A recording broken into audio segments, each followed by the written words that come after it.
오늘도 하나님의 말씀을 통해서 매일매일의 믿음의 삶에서 승리하는 저와 여러분이 되시길 주의 이름으로 축원합니다. 이스라엘의 모든 전쟁은 믿음의 싸움, 곧 영적 전쟁이다라고 말하고 있습니다. 여기서 영적 전쟁이라는 것은 전쟁의 승패가 군인들의 숫자나 그리고 무기에 있는 것이 아니라 하나님과의 관계에 의해서 결정됨을 의미하는 것이죠. 이스라엘의 전쟁은 이스라엘 백성들이 싸우는 것이 아니라 하나님이 싸우는 전쟁입니다. 그래서 이 영적 전쟁에 있어서 가장 중요한 것은 하나님과의 관계입니다. 그런데 우리는 하나님과의 관계보다도 전쟁의 승리, 문제 해결에 연연할 때가 많이 있습니다. 그러나 하나님은 전쟁의 승리보다도 그 승리를 통해서 하나님을 아는데 더 많은 관심을 가지고 있습니다.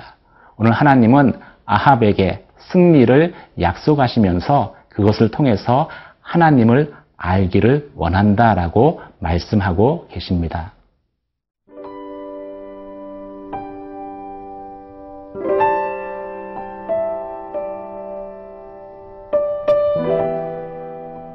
열왕기상 20장 13절에서 25절 말씀입니다. 한 선지자가 이스라엘의 아합 왕에게 나아가서 이르되 여호와의 말씀이 네가 이 큰 무리를 보느냐 내가 오늘 그들을 네 손에 넘기리니 너는 내가 여호와인 줄을 알리라 하셨나이다. 아합이 이르되 누구를 통하여 그렇게 하시리이까? 대답하되 여호와의 말씀이 각 지방 고관의 청년들로 하리라 하셨나이다. 아합이 이르되 누가 싸움을 시작하리이까? 대답하되 왕이니이다. 아합이 이에 각 지방 고관의 청년들을 계수하니 232명이요 그 외의 모든 백성 곧 이스라엘의 모든 자손을 계수하니 7,000명이더라. 그들이 정오에 나가니 베나닷은 장막에서 돕는 왕 32명과 더불어 마시고 취한 중이라. 각 지방의 고관의 청년들이 먼저 나갔더라. 베나닷이 정탐꾼을 보냈더니 그들이 보고하여 이르되 사마리아에서 사람들이 나오더이다 하매 그가 이르되 화친하러 나올지라도 사로잡고 싸우러 나올지라도 사로잡으라 하니라. 각 지방 고관의 청년들과 그들을 따르는 군대가 성읍에서 나가서 각각 적군을 쳐 죽이매 아람 사람이 도망하는지라. 이스라엘이 쫓으니 아람 왕 베나닷이 말을 타고 마병과 더불어 도망하여 피하니라. 이스라엘 왕이 나가서 말과 병거를 치고 또 아람 사람을 쳐서 크게 이겼더라. 그 선지자가 이스라엘 왕에게 나와 이르되 왕은 가서 힘을 기르고 왕께서 행할 일을 알고 준비하소서. 해가 바뀌면 아람 왕이 왕을 치러 오리이다 하니라. 아람 왕의 신하들이 왕께 아뢰되 그들의 신은 산의 신이므로 그들이 우리보다 강하였거니와 우리가 만일 평지에서 그들과 싸우면 반드시 그들보다 강할지라. 또 왕은 이 일을 행하실지니 곧 왕들을 제하여 각각 그곳에서 떠나게 하고 그들 대신에 총독들을 두시고 또 왕의 잃어버린 군대와 같은 군대를 왕을 위하여 보충하고 말은 말대로 병거는 병거대로 보충하고 우리가 평지에서 그들과 싸우면 반드시 그들보다 강하리이다. 왕이 그 말을 듣고 그리하니라.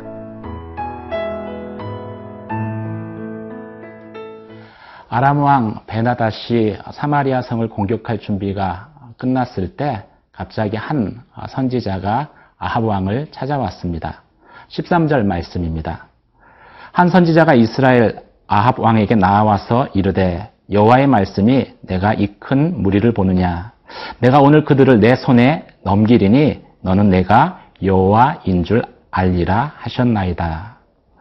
아람과의 전투를 앞두고 아합 왕이 다급해서 하나님을 찾지 않았습니다. 하나님께서 선지자를 통하여서 먼저 아합 왕을 찾아오신 것이지요. 이 자체가 은혜의 시작입니다. 하나님의 선지자는 먼저 아합 왕에게 사마리아 성을 둘러싸고 있는 아람 군대를 보여줍니다. 이미 완전 무장한 아람의 전차와 마병은 이스라엘의 군대와는 비교할 수 없는 규모와 병력을 자랑했죠. 잔뜩 기가 죽어있는 아합 왕을 향해서 하나님의 선지자는 놀라운 말을 들려줍니다. 하나님께서 내가 너의 손에 이들을 붙이겠다라고 말씀하셨다라는 것이죠. 그러면 너는 내가 여호와인 줄을 알게 될 것이다 라고 말씀하신 것입니다. 아합은 악한 왕입니다. 하나님을 위해서 선한 일들을 하지 않았습니다. 또 전심으로 하나님의 말씀에 순종하지도 않았습니다. 그럼에도 하나님께서 아무런 조건도 달지 않으시고 전쟁 가운데 이기게 해주셔서 이 위기를 벗어나게 해주시겠다라고 약속하신 것이지요. 이것이야말로 말 그대로 하나님의 은혜를 베풀기로 작정하신 것입니다. 하나님이 아합에게 이렇게 행하시는 이유는 한 가지 때문입니다. 이 전쟁의 승리를 통해서 내가 여호와인 줄을 알게 될 것이다. 하나님을 알고 돌이킬 기회를 주기 위한 것이었습니다. 하나님의 은혜를 베푸시기로 작정하셨기 때문인지 아합 왕도 이해할 수 없을 정도로 선지자의 말대로 행하는 것을 성경은 말씀하고 있습니다. 아합은 원래 하나님의 말씀을 귀담아 듣는 사람이 아니었습니다. 그런데 이번에는 이상하게 선지자의 말을 귀담아 듣습니다. 여호와께서 누구를 통해서 전쟁의 승리를 가져다 주신다고 했습니까? 지방의 젊은 장교들을 통해서 그렇게 하실 것입니다. 선지자가 대답하죠. 그러자 아합이 지방의 젊은 군인들을 모집합니다. 232명의 젊은 군인들과 그리고 7,000명의 군사들이 모였습니다. 아합이 다시 묻습니다. 그러면 누가 먼저 이 전쟁을 시작해야 합니까? 그때 선지자가 놀라운 말을 합니다. 왕이 먼저 시작하십시오. 사실 전쟁에 있어서 누가 먼저 싸움을 거느냐라는 것은 매우 전술적으로 중요한 문제입니다. 객관적으로 전력이 약하면 게릴라전을 펼치지 먼저 전면전을 벌이지 않습니다. 또 전면전을 벌일 때도 잠들어 있는 밤중에 은밀하게 기습을 하지 절대 대낮에 공격해 들어가지 않습니다. 더군다나 아합은 겁이 많은 왕입니다. 그런데도 하나님이 은혜를 주시려고 작정하셨기 때문인지 하나님의 말씀대로 대낮에 아람군을 향해서 진군하는 것입니다. 사실 아합의 이런 행동은 하나님께서 은혜를 주시기로 작정하셨다라고 생각하기 전에는 쉽게 이해하기 어렵습니다. 아합과 이스라엘 군대가 아람 진역을 진격해 들어갑니다.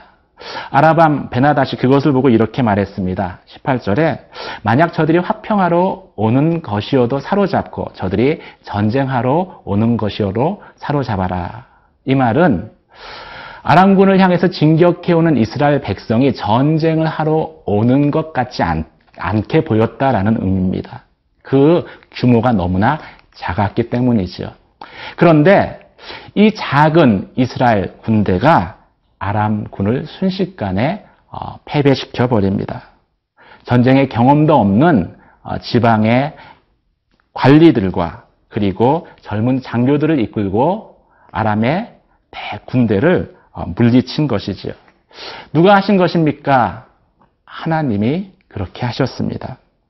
아합 왕이 하나님이 여호와인 줄을 알게끔 하기 위해서 그렇게 하신 것입니다. 사랑하는 성도 여러분, 특별히 하나님 앞에 잘한 것도 없는데 어느 날 갑자기 문제가 해결되고 지지부진했던 사업이 계약이 성사되는 그런 은혜를 경험한 적은 없으십니까? 왜 그렇게 하실까요? 하나님이 여호와이심을 나로 알게 하기 위한 것입니다. 그래서 그런 은혜를 받을 때는 더욱더 하나님 앞에 나아가야 되는 것이지요. 그 하나님 앞에 나아가는 저와 여러분이 되시기를 주님의 이름으로 축원합니다.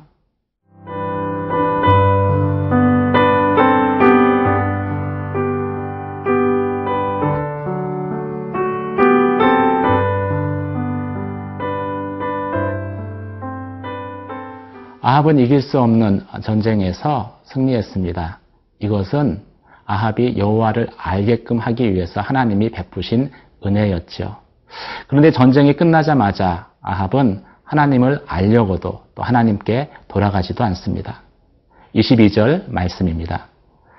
그 선지자가 이스라엘 왕에게 나와 이르되 왕은 가서 힘을 기르고 왕께서 행할 일을 알고 준비하소서. 해가 바뀌면 아람 왕이 왕을 치러 오리이다 하니라. 전쟁에서 승리하자마자 선지자가 아합 왕에게 와서 다시 이렇게 말씀합니다. 선지자는 다음 해 봄에 아람 왕이 다시 쳐들어올 테니 그것을 대비하라고 말씀하고 있는 것이죠. 한 번의 승리에 만족하지 않고 계속해서 승리할 수 있는 길을 알려준 것입니다. 그렇다면 아합 왕은 무엇을 알고 무엇을 대비해야 했을까요? 먼저 실제적으로 아합 왕은 아람의 2차 침입에 대비해서 군인들을 모으고 군사력을 키워서 다음 전쟁에 준비해야 했을 것입니다. 또 한편으로 영적으로는 이번 전쟁에 승리를 주신 하나님을 기억하며 하나님께 돌아가야 했을 것입니다. 그런데 승리를 쟁취하자마자 아합은 승리를 주신 하나님을 까맣게 잊어버리고 찾지 않습니다.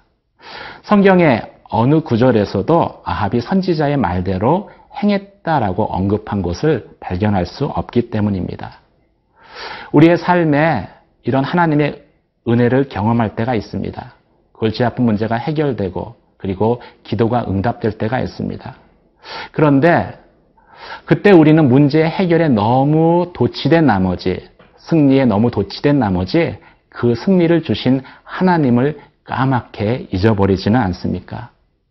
승리보다 중요한 것이 승리를 주신 하나님을 기억하고 찾는 것입니다. 오늘 본문의 말씀은 아이러니하게도 아합 왕은 여호와를 기억하지 않고 찾지 않았는데 오히려 아람 군과 아람 왕이 여호와를 알려고 했다라고 말씀하고 있습니다. 선지자의 말대로 아람 왕은 두 번째 이스라엘 침략을 준비합니다. 준비하는 과정에서 아람 왕과 신하들은 도저히 패할 수 없는 전쟁에서 왜 패했는지를 추적해 가기 시작했습니다. 그리고 패배의 원인을 분석하면서 질 수 없는 전쟁에 지게 된 것이 이스라엘의 하나님 여호와 때문인 것을 알게 되었습니다. 그래서 다음 전쟁을 위해서 이렇게 대비합니다. 22절 말씀 가운데 저들의 신은 산의 신입니다. 그래서 저들이 우리보다 강한 것입니다. 하지만 우리가 평지에서 싸운다면 분명 저들을 이겨낼 수 있을 것입니다. 다음 전쟁은 산이 아니라 평지에서 이스라엘과 벌려야 된다는 것이죠.